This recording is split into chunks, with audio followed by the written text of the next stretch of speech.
अध्याय 11 युद्ध कला का प्रशिक्षण। रविवार की सुबह जब हैरी उठा तो कमरे में जाड़े के सूरज की चमकदार रोशनी भरी थी। उसके हाथ की हड्डियां उगाई थी, परंतु हाथ में बहुत अकड़न थी। वह जल्दी से उठकर बैठा और कॉलिन के बिस्तर की तरफ देखा, परंतु उसे कुछ दिखाई नहीं दिया क्योंकि आज वहां ऊंचे पर्दे डाल दिए गए थे। जब मैडम पॉम्फ्री ने देखा कि हैरी जाग गया है तो वे नाश्ते की ट्रे लेकर जल्दी से वहां आई।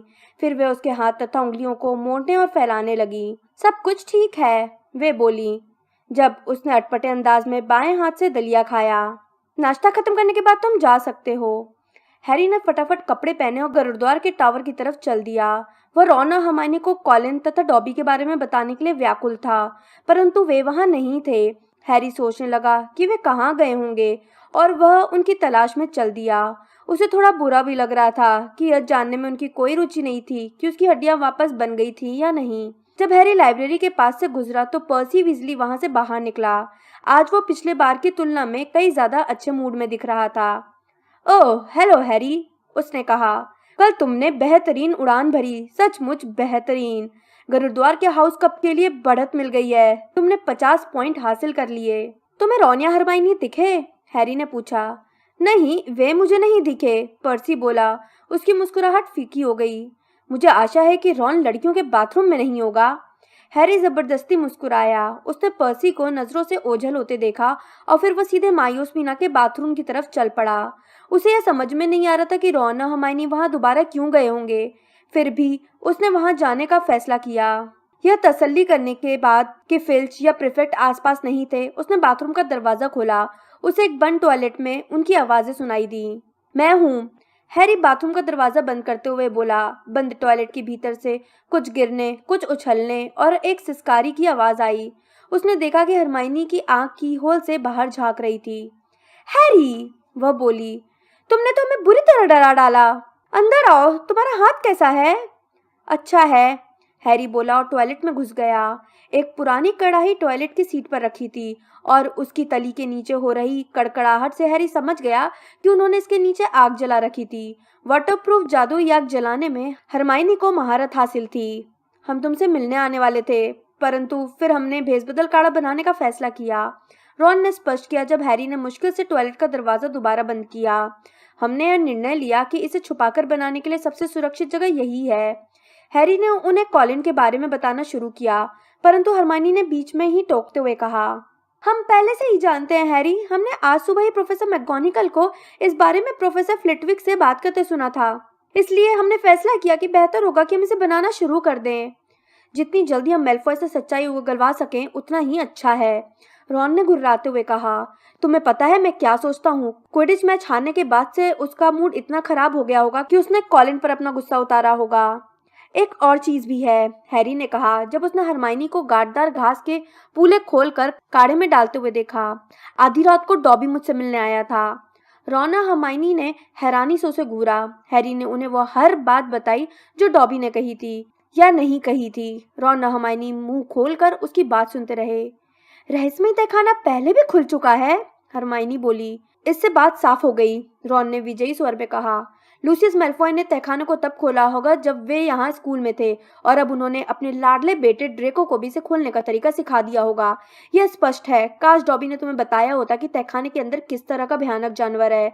मैं यह जानना चाहता हूँ कि उसे आज तक किसी ने स्कूल में घूमते क्यों नहीं देखा। शायद वह अदृश्य हो सकता होगा, हरमाइनी ने कढ़ाई में सबसे नीचे डली जोको को कलछी से कुरेदते हुए कहा। या शायद वह रूप परिवर्तन कर सकता होगा, जैसे कवच या ऐसी किसी चीज में रूप धारण कर लेता होगा। मैंने गिरगिटी भूतों के बारे में पढ़ा है।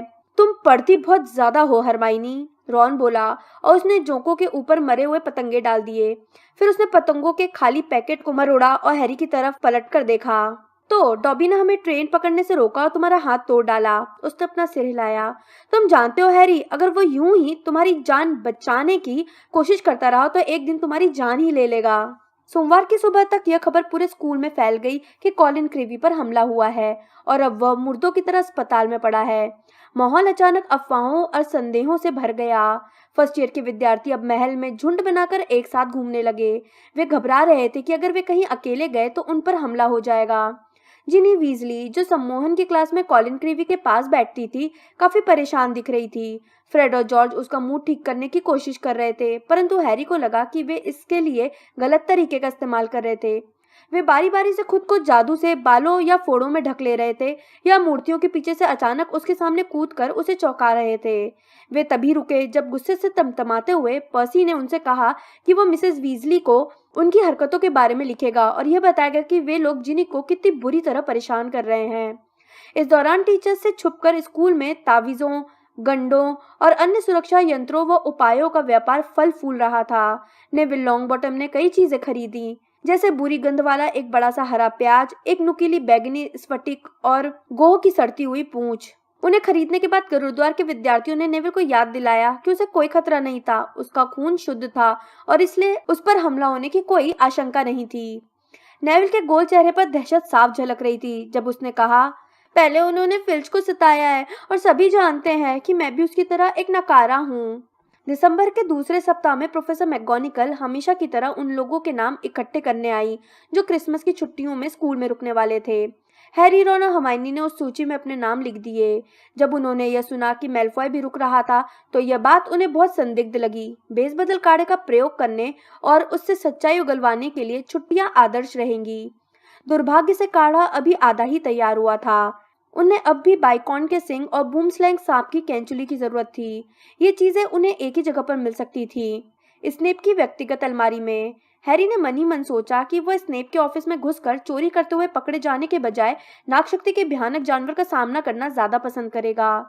जब गुरुद्वार की दोपहर को जादुई काढ़े की क्लास का समय करीब आने लगा तो हरमाइनी जल्दी से बोली, हमें बस इतना करना है कि उनकी क्लास में किसी तरह उनका ध्यान किसी दूसरी चीज की तरफ मोड़ दें। फिर हम में से कोई भी स्नेप के ऑफिस में घुसकर जरूरत का सामान निकाल सकता है। हैरी और रॉन ने घबराते हुए उसकी तरफ देखा। हरमाइनी सपाट अंदाज में आगे बोलती रही, मुझे लगता है बेहतर यही होगा कि यह सामान मैं चुराऊं। अगर तुम्हें पकड़ा गया तो तुम दोनों को स्कूल से निकाल दिया जाएगा, परंतु मेरा रिकॉर्ड बिल्कुल साफ है, इसलिए बस तुम्हें इतना सा काम करना है कि कोई ऐसा फसाद कर दो ताकि स्नेप 5-7 मिनट के लिए उसमें व्यस्त हो जाएं। हैरी के चेहरे पर फीकी सी मुस्कान आ गई। जानबूझकर स्नेप की जादुई काढ़े की क्लास में फसाद करना उतना ही सुरक्षित था जितना सोते हुए ड्रैगन की आंख में उंगली डालना। जादुई काढ़े की क्लास एक बड़े तहखाने में लगती थी। गुरुद्वार की दोपहर को भी क्लास हमेशा की तरह चल रही थी। लकड़ी की टेबलों के बीच में रखी 20 कढ़ाइयां धुआं निकाल रही थी। टेबलों पर पीतल के तराजू और रसायनों के डिब्बे भी रखे हुए थे। स्नेप धुएं के बीच से चहलकदमी कर रहे थे और गुरुद्वार के विद्यार्थियों के काम पर ताने कस रहे थे। नागशक्ति के विद्यार्थी स्नेप की हाँ में हाँ मिलाते हुए व्यंग से मुस्कुरा रहे थे। ड्रेको मैल्फॉय, जो स्नेप का प्रिय विद्यार्थी था, रॉन तथा हैरी की ओर देखकर जहरीली मछली की तरह पलके फड़फड़ा रहा था। वे दोनों जानते थे कि अगर उन्होंने इसके जवाब में कुछ किया तो उन्हें इतनी जल्दी सजा मिलेगी कि वे पक्षपात शब्द भी नहीं कह पाएंगे। हैरी का फुलाने वाला काढ़ा बहुत ज्यादा पतला था, परंतु उसके दिमाग में से ज्यादा महत्वपूर्ण बातें घूम रही थीं। वह हरमाइनी के इशारे का इंतजार कर रहा था, इसलिए जब स्नेप उसके पतले काढ़े पर टीका टिप्पणी करने के लिए रुके तो उसने उनकी बातें जैसे सुनी ही नहीं। जब स्नेप मुड़े और नेविल को सताने के लिए आगे बढ़े तो हरमाइनी ने हैरी की तरफ देखा और उसे इशारा करते हुए सिर हिलाया। हैरी तुरंत अपनी कढ़ाई के पीछे झुका। उसने अपनी जेब से फ्रेड का फिलिबस्टर पटाखा निकालकर उसे अपनी छड़ी से कुरेदा। पटाखा सुलग गया और चिंगारियां छोड़ने लगा। हैरी जानता था कि उसके पास कुछ सेकंड ही हैं, इसलिए वह सीधा खड़ा हुआ और उसने निशाना साध कर पटाखे को हवा में उछाल दिया। पटाखा सीधे निशाने पर जाकर ग्वाइल की कढ़ाई में गिरा। ग्वाइल की कढ़ाई में विस्फोट हो गया, जिससे पूरी क्लास नहा गई। जब विद्यार्थियों के शरीर पर फूलने वाले काढ़े की छींटे पड़े तो वे चीख उठे। मैल्फॉय का चेहरा काढ़े में नहा गया था और उसकी नाक गुब्बारे की तरह फूलने लगी। ग्वाइल पागलों सा इधर उधर घूम रहा था। वो अपनी आंखों पर हाथ रखे था जो फूलकर डिनर प्लेट जितनी बड़ी हो गई थी। उधर स्नेप क्लास को शांत करने और यह पता लगाने की कोशिश कर रहे थे कि क्या हुआ था। हैरी ने देखा कि इस हो हल्ले के बीच हरमाइनी चुपचाप दरवाजे से बाहर निकल गई। खामोश खामोश, स्नेप गरजे। जिस किसी पर भी छींटे गिरे हों वो सिकोड़ने वाले काढ़े के लिए यहाँ आ जाए। अगर मुझे पता चल गया कि ये किसने किया। हैरी ने अपनी हंसी रोकने की कोशिश की जब उसने मैल्फॉय को तेजी से आगे बढ़ते देखा। मैल्फॉय का सिर उसकी नाक के वजन से नीचे धंसा जा रहा था, क्योंकि उसकी नाक फूलकर किसी छोटे तरबूज जितनी बड़ी हो गई थी। लगभग आधी क्लास स्नेप के टेबल के आसपास पहुंच गई। कुछ की बाहें मुदगरों की तरह मोटी होकर उन्हें झुकाए दे रही थीं। कुछ के होंठ फूलकर इतने दैत्याकार हो गए थे कि वे बोल भी नहीं पा रहे थे। कुछ समय बाद हैरी ने देखा कि हरमाइनी दोबारा तहखाने में लौट आई और उसके दुशाले का अगला हिस्सा उभरा हुआ था। जब सब परेशान विद्यार्थियों ने सिकुड़ने वाले काढ़े का घूंट पी लिया और उनकी सूजन ठीक हो गई तो स्नेप कॉइल की कढ़ाई के पास पहुंचे और उन्होंने पटाखे के काले अवशेष बाहर निकाले। अचानक खामोशी छा गई। अगर मुझे पता चल गया कि ये किसने फेंका था, स्नेप फुसफुसाए, तो मैं उसे स्कूल से बाहर निकलवा कर ही दम लूंगा। हैरी ने अपना चेहरा ऐसा बनाने की कोशिश की जैसे वो कुछ जानता ही ना हो और खुद इस बात को लेकर उलझन में हो। स्नेप सीधे उसकी तरफ देख रहे थे और 10 मिनट बाद जब घंटी बजी तब जाकर हैरी ने राहत की सांस ली। वे जानते हैं कि ये काम मैंने किया है, हैरी ने रॉन और हरमाइनी को बताया जब वे तेजी से मायूस मीना के बाथरूम की तरफ जा रहे थे। मुझे इस बात का पूरा यकीन है। हरमाइनी ने नए सामानों को कढ़ाई में डाला और तेजी से काढ़ा हिलाने लगी। उसने खुश होकर कहा, यह 15 दिन में तैयार हो जाएगा। स्नेप यह कभी साबित नहीं कर पाएंगे कि काम तुमने किया है, रॉन ने हैरी को तसल्ली देते हुए कहा। वे कर ही क्या सकते हैं? स्नेप को मैं जितना जानता हूँ उसके आधार पर तो मैं यही कह सकता हूँ कि वे जो भी करेंगे बुरा ही करेंगे, हैरी ने काढ़े के खदबदाने और उबलने की आवाज सुनते हुए कहा। एक सप्ताह बाद हैरी, रॉन और हरमाइनी प्रवेश द्वार से जा रहे थे। तभी उन्होंने कुछ विद्यार्थियों को नोटिस बोर्ड के चारों तरफ भीड़ लगाए देखा। वे अभी अभी चिपकाए गए एक नोटिस को पढ़ रहे थे। रोमांचित दिख रहे सीमस फिनिगन और डीन थॉमस ने उन्हें वहां बुलाया। सीमस बोला, अपने यहाँ युद्ध कला प्रशिक्षण क्लब शुरू हो रहा है। पहली बैठक आज रात को है। युद्ध कला सीखने में मुझे कोई दिक्कत नहीं है, यह कभी भी काम आ सकती है। क्या तुम्हें लगता है कि नागशक्ति का भयानक जानवर भी युद्ध कला में पारंगत होगा? रॉन ने पूछा, परंतु वह भी उस नोटिस को रुचि से पढ़ने लगा। जब वे भोजन करने के लिए जाने लगे तो रॉन ने हैरी और हरमाइनी से कहा, काम आ सकता है, हम भी चलें? हैरी और हरमाइनी इसके लिए तत्काल तैयार हो गए और उस रात 8 बजे वे बड़े हॉल की तरफ तेजी से चल दिए। लंबी डाइनिंग टेबलें हटा दी गई थी। दीवार से सटकर एक सुनहरा मंच बना दिया गया था जिस पर ऊपर तैरती हजारों मोमबत्तियों की रोशनी आ रही थी। छत एक बार फिर मखमली काली थी और ऐसा लग रहा था जैसे स्कूल के ज्यादातर विद्यार्थी इसके नीचे इकट्ठे थे। सबके हाथ में छड़ियां थी और सब रोमांचित थे। जब वे बातें करती हुई भीड़ के बीच से होते हुए अंदर गए तो हरमाइनी बोली, मैं तो यह सोच रही हूँ कि हमें युद्ध कला कौन सिखाएगा। किसी ने मुझे बताया है कि फ्लिटविक अपनी जवानी के दिनों में युद्ध कला के चैंपियन रह चुके हैं, शायद वही हमें सिखाएंगे। कोई भी सिखाए जब तक कि वह, हैरी ने बोलना शुरू ही किया था कि उसकी बात एक हताशा भरी आह के साथ खत्म हो गई। गहरे जामुनी रंग का चमकदार दुशाला पहने गिल्डरॉय लॉकहार्ट मंच पर चलकर आ रहे थे और उनके साथ कोई और नहीं बल्कि स्नेप थे जो हमेशा की तरह काले कपड़े पहने थे। लॉकहार्ट ने सबको खामोश करने के लिए अपना हाथ उठाया और कहा, पास आ जाओ, पास आ जाओ। क्या सब लोग मुझे देख सकते हैं? क्या सब मेरी आवाज सुन सकते हैं? बहुत बढ़िया, सब लोग ध्यान से सुनिए। प्रोफेसर डंबलडोर ने मुझे यहाँ छोटा सा युद्ध कला प्रशिक्षण क्लब शुरू करने की इजाजत दे दी है ताकि मैं तुम्हें खुद की रक्षा करना सिखा सकूं। ये तुम्हारे बहुत काम आएगा अगर कभी तुम्हें अपनी रक्षा करना पड़े, जैसे कि मुझे असंख्य अवसरों पर करनी पड़ी है। इस बारे में पूरी जानकारी के लिए मेरी प्रकाशित किताबें पढ़ें। अब मैं आपको अपने सहयोगी प्रोफेसर स्नेप का परिचय दे दूं। लॉकहार्ट ने मुंह खोलकर मुस्कुराते हुए कहा, उन्होंने मुझे बताया है कि वे भी युद्ध कला के बारे में थोड़ी जानकारी रखते हैं और वे उदारता पूर्वक मेरी मदद करने के लिए सहमत हो गए हैं ताकि क्लब शुरू करने से पहले तुम लोगों के सामने युद्ध कला का प्रशिक्षण किया जा सके। देखो, मैं नहीं चाहता कि तुम लोग इस बारे में जरा भी घबराओ। मुकाबला खत्म होने के बाद भी तुम्हारे जादुई काढ़े के मास्टर जी सही सलामत रहेंगे, इसलिए इस बारे में बिल्कुल भी मत डरना। अच्छा तो यही रहेगा कि ये दोनों एक दूसरे का काम ही तमाम कर दें, रॉन हैरी के कान में बुदबुदाया। स्नेप का ऊपरी होंठ फड़क रहा था। हैरी को हैरानी हुई कि लॉकहार्ट अब भी क्यों मुस्कुरा रहे थे। अगर स्नेप उसकी तरफ इस तरह से देखते तो वो पूरी तेजी से विपरीत दिशा में भाग खड़ा होता। हैरी को हैरानी हुई कि लॉकहार्ट अब भी क्यों मुस्कुरा रहे थे। अगर स्नेप उसकी तरफ इस तरह देखते तो वह पूरी तेजी से विपरीत दिशा में भाग खड़ा होता। लॉकहार्ट और स्नेप मुड़कर एक दूसरे के सामने आए और उन्होंने अपना अपना सिर झुकाया। कम से कम लॉकहार्ट ने तो अपने हाथ फैलाते हुए ऐसा ही किया। दूसरी ओर स्नेप ने चिढ़ते हुए अपने सिर को सिर्फ हल्का सा झटका दिया। फिर उन्होंने अपनी छड़ियों को तलवारों की तरह उठाकर अपने सामने किया। लॉकहार्ट ने खामोश भीड़ को बताया, जैसा कि आप देख सकते हैं हमने अपनी छड़ियों को मुकाबले की आदर्श स्थिति में पकड़ रखा है। 3 की गिनती के बाद हम अपने अपने मंत्र पढ़ेंगे। जाहिर है हम में से कोई भी जान लेने के इरादे से मंत्र नहीं पढ़ेगा। मुझे इस बात पर इतना विश्वास नहीं है, हैरी बुदबुदाया जब उसने स्नेप को दांत किटकिटाते हुए देखा। 1, 2, 3। दोनों ने ही अपनी छड़ियां घुमाई और कंधे के ऊपर ले गए। स्नेप चिल्लाए, निरस्त्र भावा। जबरदस्त लाल रोशनी चमकी और धमाके के साथ लॉकहार्ट हवा में उड़ गए। वे उड़कर मंच के पीछे की तरफ वाली दीवार से टकराए और फिर फर्श पर लुढ़क कर गिर पड़े।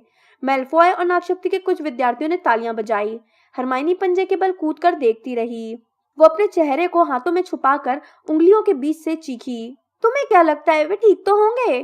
किसे परवाह है, हैरी और रॉन ने एक साथ कहा। लॉकहार्ट अब लड़खड़ाते हुए अपने पैरों पर खड़े हो रहे थे। उनकी टोपी गिर गई थी और उनके लहराते बाल अब खड़े हो गए थे। तो तुमने देखा? वे लड़खड़ाते हुए वापस प्लेटफॉर्म पर आए और बोले, यह निरस्त करने वाला मंत्र था। जैसा तुमने देखा, मेरे हाथ से छड़ी छूट गई थी। ओह, धन्यवाद मिस ब्राउन। हाँ, प्रोफेसर स्नेप, आपके मन में उन्हें यह सिखाने का बहुत अच्छा विचार आया। परंतु अगर आप बुरा ना माने तो मैं ये बता दूं कि मैं पहले से ही जानता था कि आप क्या करने वाले हैं। अगर मैं आपको रोकना चाहता तो बहुत ही आसानी से रोक सकता था। बहरहाल मैंने महसूस किया कि इससे बच्चे कुछ सीखेंगे, इसलिए मैंने नहीं रोका। स्नेप की शक्ल पर कातिलाना इरादे साफ झलक रहे थे। शायद लॉकहार्ट ने भी यही समझ लिया था, क्योंकि इसके बाद वे जल्दी से बोले, प्रदर्शन बहुत हो चुका। अब मैं तुम लोगों के बीच आकर तुम्हारी जोड़ियां बना देता हूँ। प्रोफेसर स्नेप, अगर आप मेरी मदद करना चाहें। वे विद्यार्थियों के बीच घूमकर जोड़ियां बनाने लगे। लॉकहार्ट ने नेविल की जोड़ी जस्टिन फिंच फ्लेचली के साथ बना दी, परंतु स्नेप सीधे हैरी और रॉन के पास पहुंचे। मुझे लगता है कि अब मनपसंद जोड़ी के टूटने का वक्त आ चुका है, उन्होंने व्यंग से मुस्कुराते हुए कहा। वेजली, तुम फिनिगन के साथ प्रैक्टिस करो। पॉटर, तुम। हैरी हरमाइनी की ओर मुड़ गया। मुझे ऐसा नहीं लगता, स्नेप ने ठंडेपन से मुस्कुराते हुए कहा। मिस्टर मैलफॉय, जरा यहाँ आना। मुझे ये देखने दो कि तुम मशहूर हैरी पॉटर का क्या हाल करते हो। और मिस ग्रेंजर, तुम मिस बुलस्ट्रोड के साथ जोड़ी बना लो। मैलफॉय दांत दिखाते हुए अकड़ कर वहां आया। नागशक्ति की एक लड़की भी उसके पीछे पीछे आई। उसे देखकर हैरी को यह तस्वीर याद आ गई जो उसने चुड़ैलों के साथ छुट्टियां किताब में देखी थी। वह भारी भरकम और चौकोर थी तथा उसका मोटा जबड़ा आक्रामक तरीके से बाहर निकल रहा था। हरमाइनी उसकी तरफ देखकर हल्के से मुस्कुराई, परंतु वह लड़की नहीं मुस्कुराई। लॉकहार्ट प्लेटफॉर्म पर चढ़कर चिल्लाए, अपने अपने जोड़ीदार की तरफ मुंह करो और सिर झुकाकर अभिवादन करो। हैरी और मॉल्फॉय ने अपना सिर बहुत कम झुकाया। वे एक दूसरे पर से नजरें हटाने को तैयार नहीं थे। लॉकहार्ट ने आगे कहा, अपनी छड़ियां तैयार रखो। जब मैं 3 गिनूं तो अपने मंत्र पढ़कर अपने विरोधी को निरस्त करना। सिर्फ निरस्त करना। हम नहीं चाहते कि किसी को कोई भी चोट पहुंचे। 1, 2, 3। हैरी ने अपनी छड़ी अपने कंधे के ऊपर घुमाई, परंतु मेलफॉय लॉकहार्ट के 2 बोलते ही शुरू हो गया था। उसके मंत्र ने हैरी पर इतना तेज प्रहार किया कि उसे लगा जैसे किसी ने उसके सिर पर भारी फ्राइंग पैन दे मारा हो। वह लड़खड़ाया, परंतु अब भी उसके होशोहवास कायम थे। जरा सा भी समय बर्बाद किए बिना हैरी ने अपनी छड़ी सीधे मेलफॉय की तरफ मोड़ी और चीखा, गुदगुदी कारकम। सफेद रोशनी की एक लपट मेलफॉय के पेट पर पड़ी और वो तेजी से खिलखिलाते हुए दोहरा हो गया। जब मेलफॉय अपने घुटनों के बल बैठा हुआ था, लॉकहार्ट उत्सुकता से ताकती भीड़ की तरफ देखते हुए दहशत से चिल्लाए, मैंने कहा था कि सिर्फ निरस्त्र करना। हैरी ने गुदगुदी करने वाले मंत्र से मेलफॉय पर प्रहार किया था और वह हंसी के मारे हिल भी नहीं पा रहा था। हैरी अनिश्चितता की वजह से रुका रहा। उसे लग रहा था कि जब मेलफॉय फर्श पर था तो उस पर जादू करना खेल भावना के विपरीत होगा, परंतु यह उसकी गलती थी। सांस लेने के लिए संघर्ष करते हुए मेलफॉय ने अपनी छड़ी हैरी की तरफ मोड़ी और चिल्लाया, तीव्र नर्तन। और अगले ही पल हैरी के पैर बेकाबू होकर नाचने लगे। रुक जाओ, लॉकहार्ट चीखे, परंतु स्नेप ने स्थिति संभाल ली। मंत्र प्रभाव समाप्तम, वे चिल्लाए। हैरी के पैरों ने नाचना बंद कर दिया। मेलफॉय ने हंसना बंद कर दिया। अब दोनों ही दोबारा ऊपर देख सकते थे। माहौल में हरे धुएं की धुंध छा गई थी। नेविल तथा जस्टिन दोनों ही फर्श पर पड़े थे और हाँफ रहे थे। रॉन के हाथ सीमस का जर्द चेहरा था और वो अपनी टूटी छड़ी के कारनामे के लिए सीमस से माफी मांग रहा था, परंतु हरमाइनी और मिलिसेंट बलस्ट्रोड अब भी गुत्थम गुत्था थी। मिलिसेंट ने हरमाइनी के सिर को जकड़ रखा था और हरमाइनी दर्द से बिलबिला रही थी। उन दोनों की छड़ियां फर्श पर पड़ी थी। हैरी आगे लपका और उसने मिलिसेंट को पकड़कर खींचा। यह काम मुश्किल था क्योंकि वह हैरी से भी भारी थी। यहाँ क्या हो रहा है? लॉकहार्ट युद्ध कला प्रशिक्षण के परिणाम को देखते हुए भीड़ में से गुजरते हुए बोले, ऊपर उठ जाओ। मैकमिलन, सावधान रहना। मिस फॉसेट, इसे कसकर पकड़ो। एक पल में खून बहना बंद हो जाएगा। बूट, मुझे लगता है कि अब बेहतर होगा कि मैं ये सिखा ही दूं कि दुश्मनों के मंत्र को किस तरह रोका जाता है। हॉल के बीच से खड़े घबराए हुए लॉकहार्ट बोले। उन्होंने स्नेप की ओर देखा, जिनकी काली आंखें चमक रही थीं, और तत्काल दूसरी तरफ देखने लगे। प्रशिक्षण के लिए हम अपनी तरफ से एक जोड़ी बना देते हैं, लॉन्ग बॉटम और फिंच फ्लेचली। क्या ख्याल है? अच्छा ख्याल नहीं है प्रोफेसर लॉकहार्ट, स्नेप ने कहा। वे बुरे इरादे वाले किसी विशाल चमगादड़ की तरह लहराती चाल से चल रहे थे। लॉन्ग बॉटम आसान मंत्रों से भी तबाही मचा देता है। कहीं ऐसा ना हो कि हमें फिंच फ्लेचली के अवशेषों को किसी माचिस की डिब्बी में अस्पताल पहुंचाना पड़े। नेविल का गोल गुलाबी चेहरा और गुलाबी हो गया। मेलफॉय और पॉटर कैसे रहेंगे? स्नेप ने कुटिल मुस्कान के साथ कहा। बहुत बढ़िया विचार है, लॉकहार्ट ने कहा। उन्होंने हैरी और मेलफॉय को हॉल के बीच में आने का इशारा किया। भीड़ उन्हें जगह देने के लिए पीछे हट गई। अब हैरी, लॉकहार्ट ने कहा, जब ड्रेको अपनी छड़ी तुम्हारी तरफ करे तो तुम यह करना। उन्होंने अपनी छड़ी उठाई और उसे जटिलता से हिलाने डुलाने की कोशिश की, परंतु उनके हाथ से छड़ी नीचे गिर गई।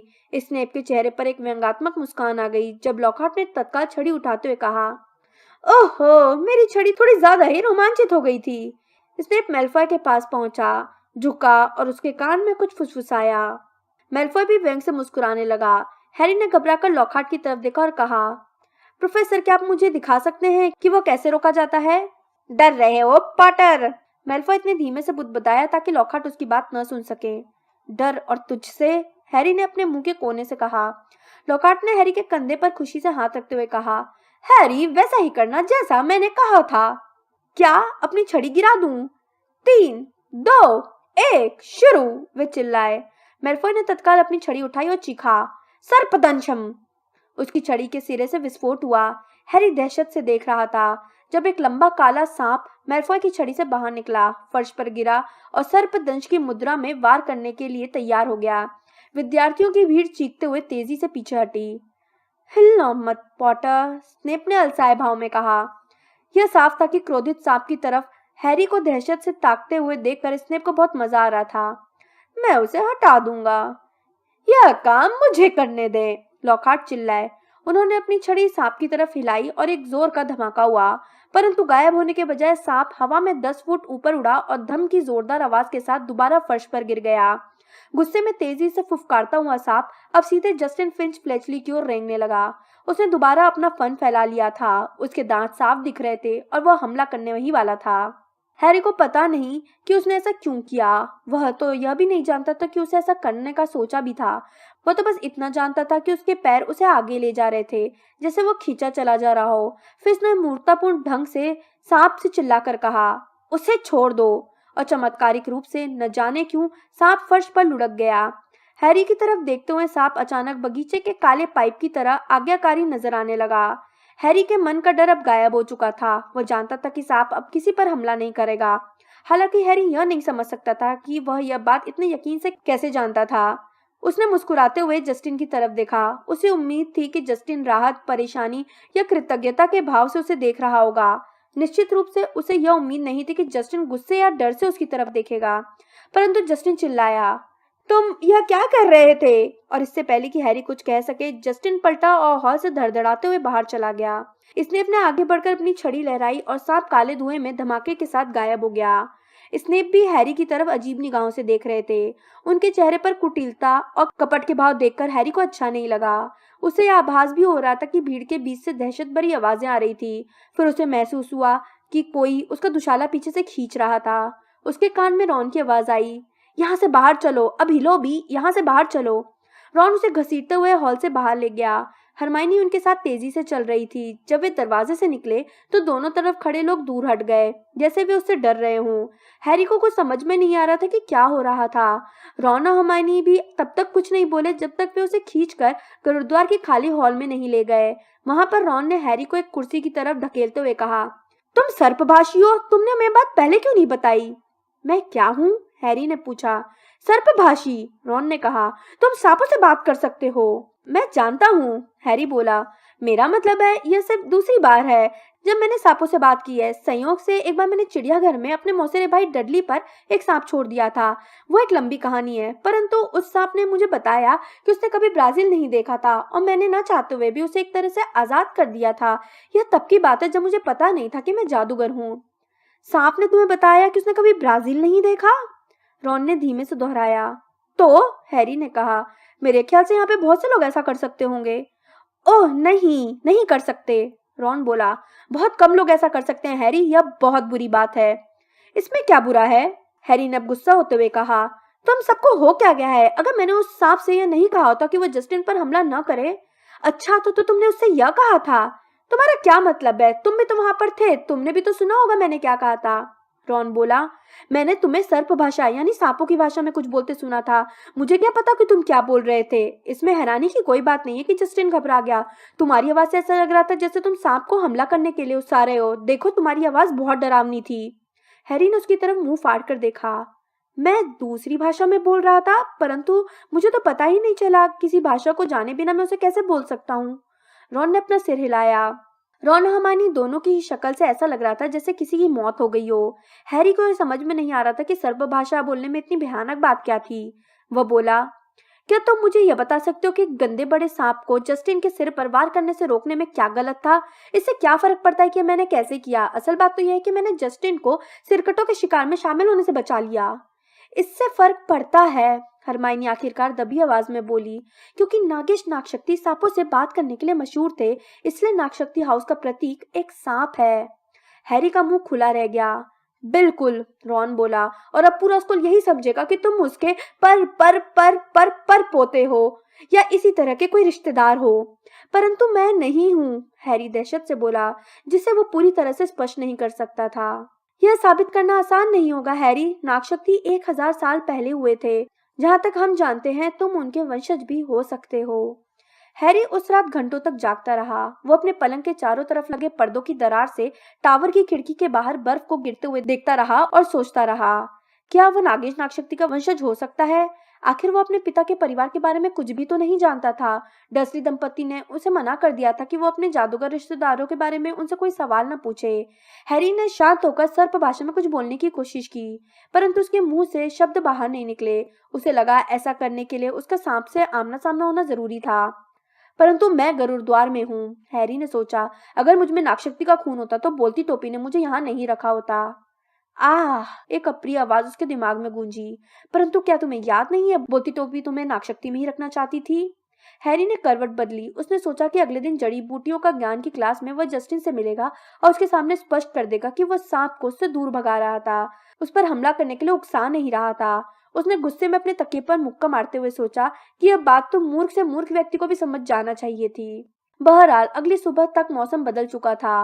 रात को जो बर्फ गिरना शुरू हुई थी वो अब इतनी भारी बर्फीली आंधी में बदल चुकी थी कि जड़ी बूटियों का ज्ञान विषय की उस टर्म की आखिरी क्लास नहीं लगी। प्रोफेसर स्प्राउट मंत्र कवचों को मोजे और स्कार्फ पहनाना चाहती थी। ये इतना जटिल काम था कि वैसे किसी दूसरे के भरोसे नहीं छोड़ सकती थी, क्योंकि अब यह बहुत महत्वपूर्ण हो गया था कि मंत्र कवच जल्दी से बड़े हो जाएं ताकि मिसेस नॉरिस तथा कॉलिन क्रीवी को ठीक किया जा सके। क्लास नहीं लगने के कारण उन्हें जो खाली समय मिला था उसमें रॉन और हरमाइनी गुरुद्वार के हॉल की आग के सामने बैठकर जादूगरों के शतरंज का मैच खेलते रहे, जबकि हैरी पास में बैठकर चिंता करता रहा। भगवान के लिए हैरी, हरमाइनी ने तुनकते हुए कहा, जब रॉन का एक ऊंट उसके घुड़सवार को घोड़े से खींच कर ले गया और उसे बोट के बाहर पटक दिया। अगर तुम्हारे लिए यह इतना ही महत्वपूर्ण है तो तुम यहाँ क्यों बैठे हो? जाओ और जस्टिन को ढूंढो। यह सुनते ही हैरी उठा और तस्वीर के छेद से बाहर निकल गया। वह उस उधेड़ बुन में था कि जस्टिन कहाँ हो सकता है। दिन के वक्त महल में आमतौर पर जितना अंधेरा रहता था आज उससे ज्यादा अंधेरा था, क्योंकि खिड़कियों पर बर्फ की मोटी भूरी परत जम चुकी थी। हैरी कांपते हुए उन कमरों के पार गया जहां क्लासें चल रही थी। उसे अंदर से आ रही आवाजें सुनाई दे रही थी। प्रोफेसर मैकगोनागल किसी पर चिल्ला रही थी, क्योंकि ऐसा लग रहा था जैसे किसी ने अपने मित्र को बिज्जू में बदल दिया था। अंदर झांकने का हैरी का मन तो हुआ, परंतु खुद पर काबू करते हुए हैरी आगे चलता गया। वह यह सोचता जा रहा था कि हो सकता है जस्टिन अपने खाली पीरियड में पढ़ाई कर रहा हो, इसलिए उसने सबसे पहले जस्टिन को लाइब्रेरी में खोजने का फैसला किया। लाइब्रेरी के पिछले हिस्से में सचमुच मेहनतकश हाउस के विद्यार्थियों का एक समूह बैठा था, जिसे जड़ी बूटियों का ज्ञान की क्लास में होना चाहिए था, परंतु वे वहां पढ़ाई नहीं कर रहे थे। किताबों की ऊंची अलमारियों की लंबी कतारों के बीच से हैरी को दिख रहा था कि वे लोग अपने सिर सटाकर किसी गहरी और गोपनीय चर्चा में डूबे हुए थे। इतनी दूर से उसे यह नजर नहीं आ रहा था कि जस्टिन वहां पर था या नहीं। वो उनकी तरफ आगे बढ़ा। जब उन लोगों की बातें हैरी के कानों में पड़ी तो वह रुक गया। हैरी उन लोगों को नहीं दिख रहा था, क्योंकि वह अदृश्य खंड में छिपा हुआ था। जो भी हो, एक मोटा लड़का बोल रहा था, मैंने तो जस्टिन को सलाह दी है कि वो हमारे कमरे में ही छुपा रहे।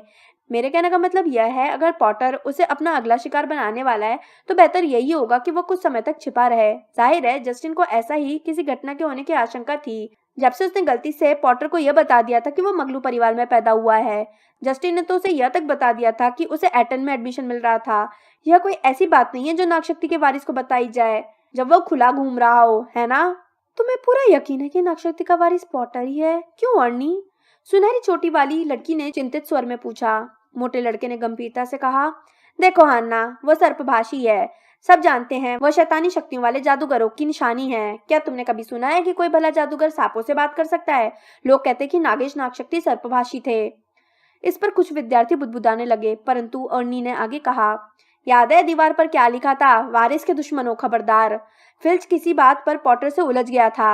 आगे क्या हुआ हम जानते हैं। फिल्च की बिल्ली पर हमला हो गया। क्विडिच मैच में फर्स्ट ईयर का क्रीवी पॉटर को परेशान कर रहा था। जब पॉटर कीचड़ में गिर गया था तब क्रीवी उसकी फोटो ले रहा था। उसके कुछ समय बाद ही क्रीवी पर हमला हो गया। वैसे वो हमेशा बहुत अच्छा दिखता है, हन्ना ने अनिश्चितता से कहा। और हाँ, उसी ने तो तुम जानते हो कौन को गायब किया था। यह नहीं हो सकता कि वह पूरी तरह से शैतानी जादूगर हो, है ना? अर्नी ने रहस्यमय ढंग से अपनी आवाज नीचे की। मेहनतकश के बच्चों ने अपने सिर और सटा लिए। हैरी भी अर्नी की बात सुनने के लिए थोड़ा करीब आया। कोई नहीं जानता कि तुम जानते हो कौन के हमले से पॉटर कैसे बचा। मेरा कहने का मतलब यह है कि जब यह घटना हुई तब वो छोटा सा बच्चा था। उसके तो चीथड़े उड़ जाने चाहिए थे। इस तरह के शाप से तो सिर्फ वही बच सकता था जो सचमुच ताकतवर शैतानी जादूगर हो। उसने अपनी आवाज और नीचे कर ली और अब वो फुसफुसाकर बोलने लगा। शायद इसी वजह से तुम जानते हो कौन उसे बचपन में ही मार डालना चाहता था। वह नहीं चाहता था कि कोई दूसरा शैतानी जादूगर उसका प्रतिद्वंदी बन जाए। मैं यह सोचता हूँ कि न जाने पॉटर में और कौन सी गुप्त शक्तियां छुपी होंगी। हैरी में अब और सुनने की ताकत नहीं थी। जोर से अपना गला साफ करते हुए वो अलमारियों के पीछे से बाहर निकला। अगर वो इतने गुस्से में नहीं होता तो उसे अपने सामने का दृश्य देखकर बहुत मजा आया होता।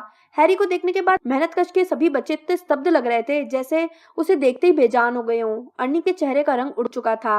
हैरी बोला, हेलो, मैं जस्टिन फिंच फ्लेचली को ढूंढ रहा हूँ। मेहनतकश के विद्यार्थियों को जिस बात का डर था अब उसकी पुष्टि हो चुकी थी।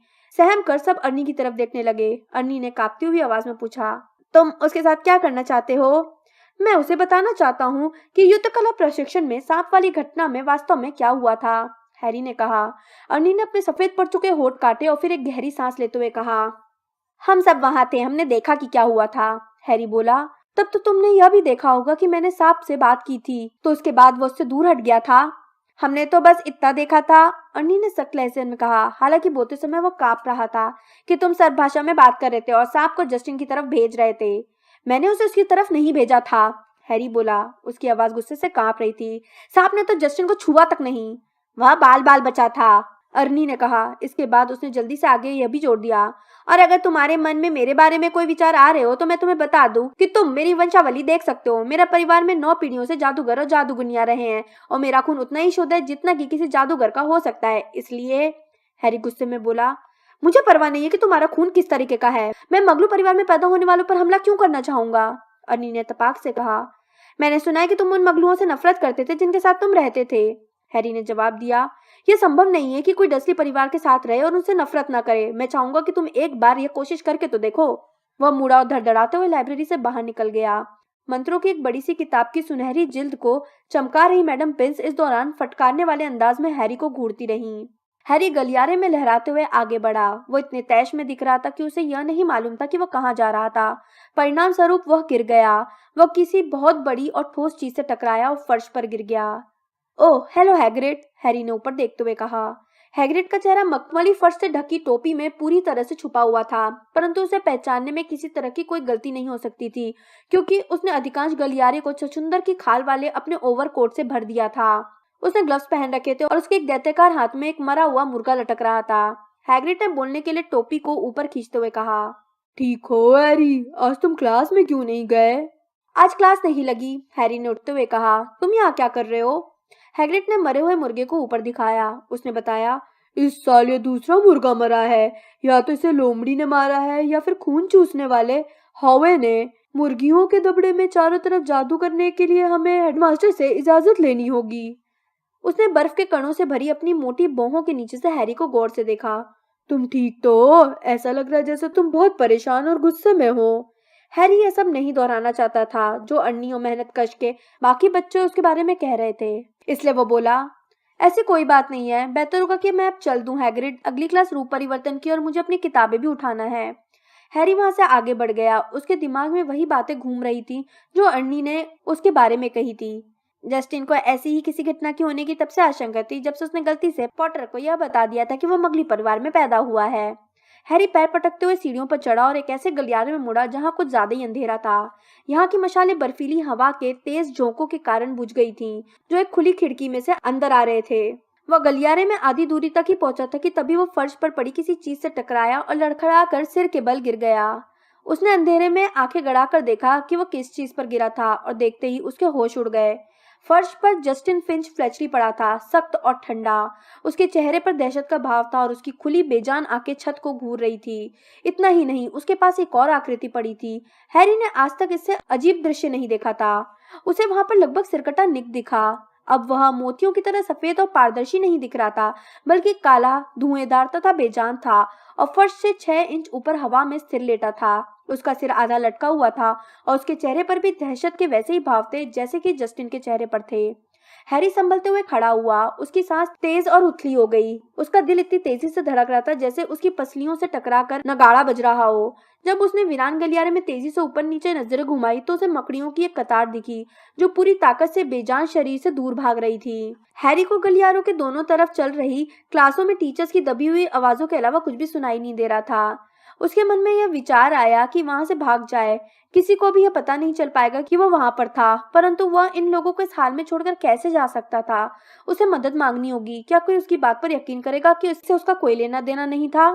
जब वह दहशत में वहां खड़ा था तो उसके ठीक पीछे वाला दरवाजा धड़ाम से खुला। पीव्स नाम का भूत तैरता हुआ दरवाजे के बाहर निकला। अरे, यह तो पॉटी यानी पॉटर है। पीव्स खिलखिलाते हुए जब हैरी के पास से गुजरा तो उसने उसके चश्मे को तिरछा कर दिया।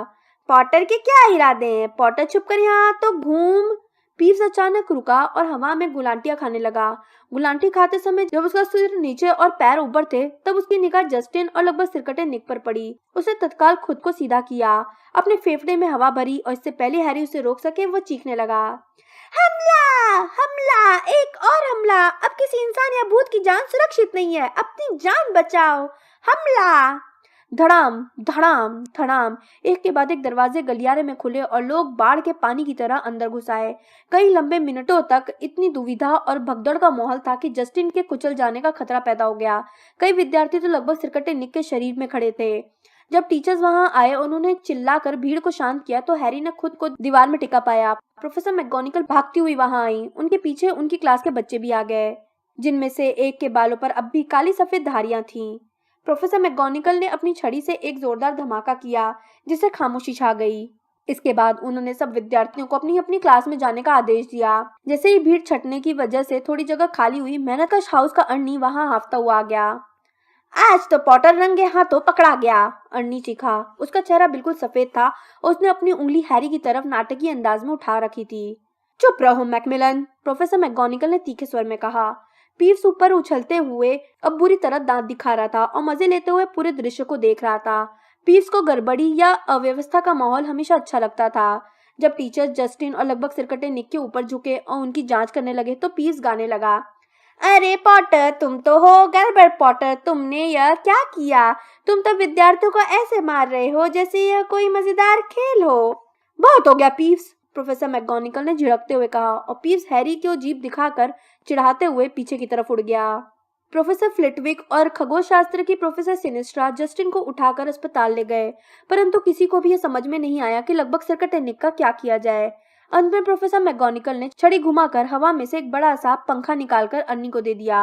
उन्होंने अन्नी को यह भी समझाया कि वो इस पंखे से हवा करके लगभग सिरकटे निक को सीढ़ियों के ऊपर कैसे ले जाए। अन्नी निक को पंखा झलते हुए एक खामोश काले होवरक्राफ्ट विमान की तरह ले गया। इसके बाद वहां सिर्फ हैरी और प्रोफेसर मैकगोनागल ही बचे थे। प्रोफेसर मैकगोनागल बोली, मेरे साथ आओ पॉटर। हैरी ने तत्काल कहा, प्रोफेसर मैं कसम खाता हूँ मैंने कुछ नहीं किया। प्रोफेसर मैकगोनागल सख्त लहजे में बोली, यह मेरे हाथ से बाहर की बात है। वे दोनों खामोशी से एक मोड़ पर मुड़े। प्रोफेसर मैकगोनागल अचानक एक बड़े और बहुत ही बदसूरत जानवर की मूर्ति के सामने रुक गईं। उन्होंने कहा, शरबत लेमन। जाहिर है पासवर्ड था क्योंकि जानवर की मूर्ति में अचानक जान आ गई और एक तरफ सरक गया, जिससे उसके पीछे की दीवार 2 हिस्सों में बट गई। दहशत से भरे होने के बाद भी हैरी आश्चर्यचकित हुए बिना नहीं रह सका और सोचने लगा कि आगे जाने क्या होने वाला है। दीवार के पीछे घुमावदार सीढ़ियां थी जो एक्सेलरेटर की तरह धीमी गति से ऊपर की तरफ जा रही थी। जब वो और प्रोफेसर मैकगोनागल सीढ़ी पर खड़े हुए तो हैरी को पीछे की दीवार के धम के साथ बंद होने की आवाज सुनाई दी। वे गोलाई में घूमते हुए ऊपर उठे। वे ऊंचे और ऊंचे उठते चले गए जब तक कि आखिरकार हैरी का सिर थोड़ा चकराने नहीं लगा और अब उसे अपने सामने बलूत की लकड़ी का चमकता हुआ दरवाजा दिख रहा था जिस पर गरुड़ के आकार की एक पीतल की कुंडी लगी थी। वह जानता था कि उसे यहाँ क्यों लाया गया था। यह वही जगह होनी चाहिए थी जहाँ डंबलडोर रहते थे।